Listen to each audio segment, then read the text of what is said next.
Assalamu alaikum wa rahmatullahi wa barakatuh mes chers frères et sœurs. Aujourd'hui, Inch'Allah, nous allons voir le 7e appel dans le Coran qui concerne donc le retour à Allah subhanahu wa ta'ala. Et en effet, Allah Azza wa Jal dit « Lorsqu'il les a sauvés, les voilà qui, sur terre, transgressent injustement. Ô gens, votre transgression ne retombera que sur vous-même. C'est une jouissance temporaire de la vie présente. Ensuite, c'est vers nous que sera votre retour. Et nous vous rappellerons alors ce que vous faisiez. » Sourate Yunus, verset 23. Le 7e appel est ainsi tiré du verset 23 de la sourate Yunus, qui est connu donc dans toutes les écritures comme le prophète qui a survécu dans le ventre d'une baleine.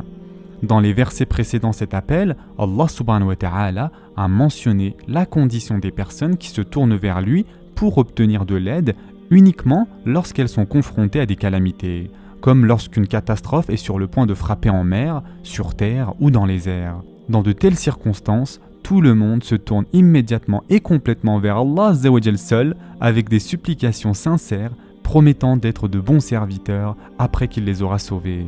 Cependant, quand Allah Azza wa Jal répond à leurs supplications et leur permet d'arriver à leur destination, ou quand ils sortent indemnes de la catastrophe, ils l'oublient complètement et retournent à leurs anciennes méthodes de désobéissance et de transgression envers leur Créateur.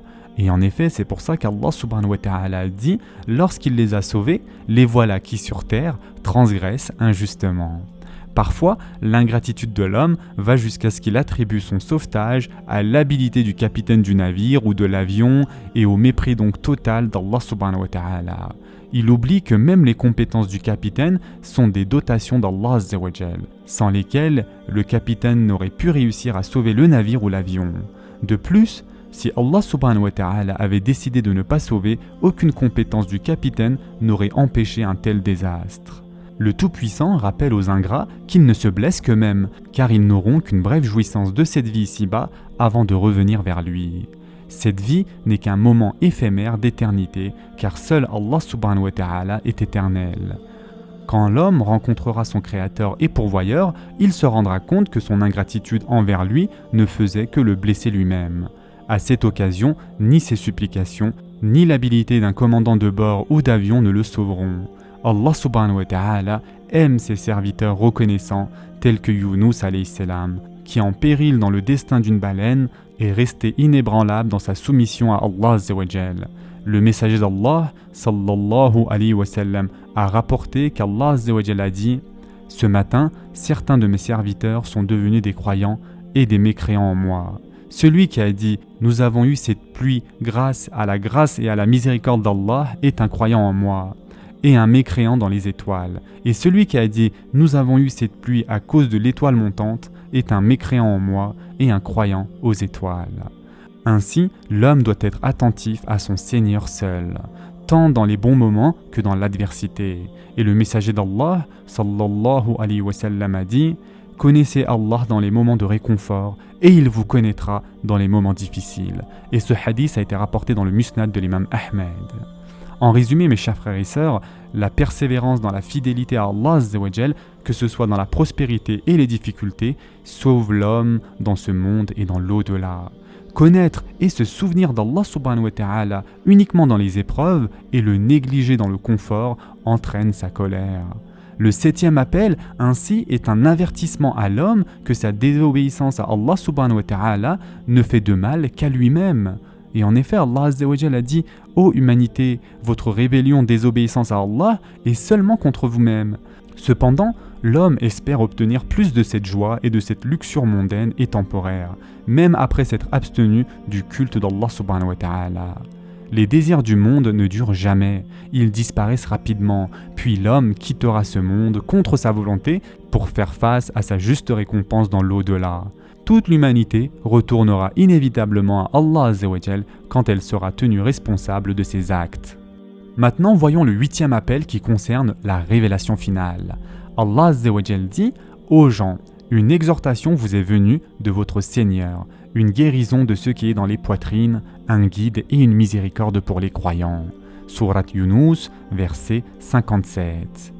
Ce 8e appel à l'humanité est également tiré de la même sourate, c'est-à-dire la sourate Yunus. Dans celle-ci, Allah subhanahu wa ta'ala continue sur le thème du 5e appel sur sa miséricorde envers l'homme, représenté par le Coran, le guidant à se réjouir et à être reconnaissant qu'il ait envoyé ce livre. Pour ceux qui croient en Allah subhanahu wa ta'ala et en son messager, sallallahu alayhi wa sallam, le guide du Coran apporte la bonne nouvelle pour toutes leurs lacunes, une guérison de ce qui est dans les poitrines et une miséricorde. En tant que guide spirituel, le Coran ordonne à l'homme de faire de bonnes actions et promet le bonheur, tout en mettant en garde contre les conséquences de l'incroyance en lui. Le livre supprime tout esprit négatif, c'est-à-dire poitrine, tel que le shirk, le culte et l'adoration des choses matérielles, ce qui conduit alors à la solidité du corps correctement exprimée par cette phrase « un esprit saint dans un corps saint ». Enfin, en tant que guide vers le droit chemin, le Coran permet à l'homme d'expérimenter les bienfaits de la croyance, les plaisirs de l'obéissance, la gratitude d'être un serviteur d'Ar-Rahman et l'espoir de sa miséricorde dans l'au-delà. Et enfin, pour terminer, mes chers frères et sœurs, le Coran a en effet été révélé en arabe par Allah Azza wa Jal, notre Créateur, au prophète sallallahu alayhi wa sallam, qu'il a ensuite livré à l'humanité exactement comme il l'avait reçu, sans ajout ni omission. Il contient les vraies paroles d'Allah Azza wa Jal révélées à son prophète et serviteur Muhammad sallallahu alayhi wa sallam, comme un guide pour ceux qui le reconnaissent et l'adorent. Le Coran restera intact jusqu'au jour du jugement. En effet, Allah Azza wa Jal a veillé à ce que le Coran supporte l'épreuve du temps en le rendant facile et agréable à mémoriser, ce qui est resté la principale méthode de préservation pendant près de 1500 ans. Chaque musulman dans le monde essaye d'apprendre et de retenir tout ou une partie de celui-ci au cours de sa vie.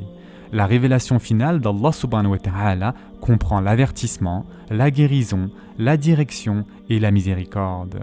Réciter et écouter le Coran et réfléchir sur ses sons, son rythme et son message est un élixir pour le corps mais aussi pour l'âme. Ce sera tout pour aujourd'hui. Je vous souhaite dès maintenant un bon iftar. En attendant, prenez soin de vous mes chers frères et sœurs et à très prochainement, Inch'Allah.